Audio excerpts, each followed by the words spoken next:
Hello students, our today's point of discussion is verb.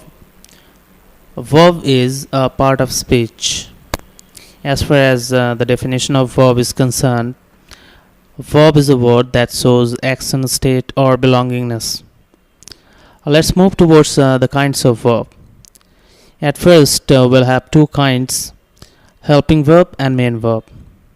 As far as the definition of main verb is concerned, I just want to tell you that this one is just main work, means main verb shows main work. Come towards the reclassification of helping verb. Helping verb or auxiliary verb will have basically two kinds, primary auxiliary verb and secondary auxiliary verb. Once again, primary auxiliary verb will be displayed in three segments: to be, to have, to do. Be verb stands for is, am, are, was, were, etc. and have, has, have, had. Come to do verb, that is do, does, did.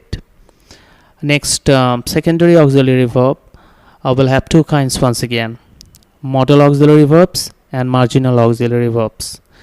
Modals are 10 in number. These are can, could, may, might, will, would, shall, should, ought to, must. And marginal auxiliary verbs are 3 in number: need, dare and used to. Now move towards the reclassification of main verb. Main verbs will have two kinds.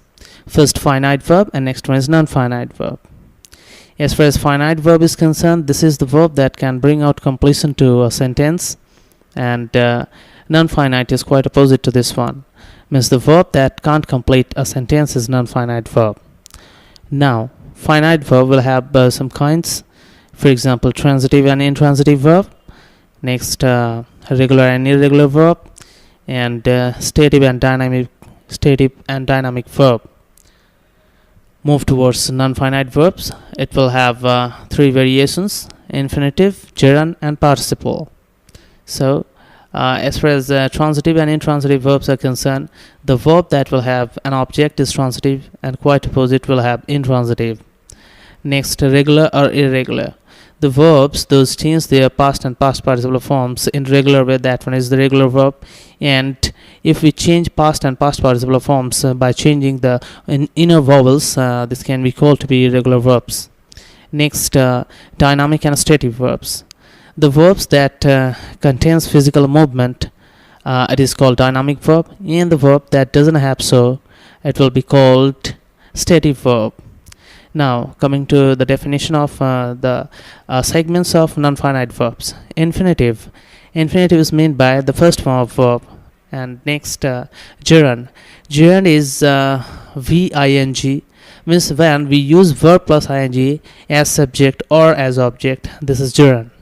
Now coming to participle is verbal adjective that acts the work of verb and adjective. Means there are three variations of participle: present participle, past participle and perfect participle. Okay, thank you.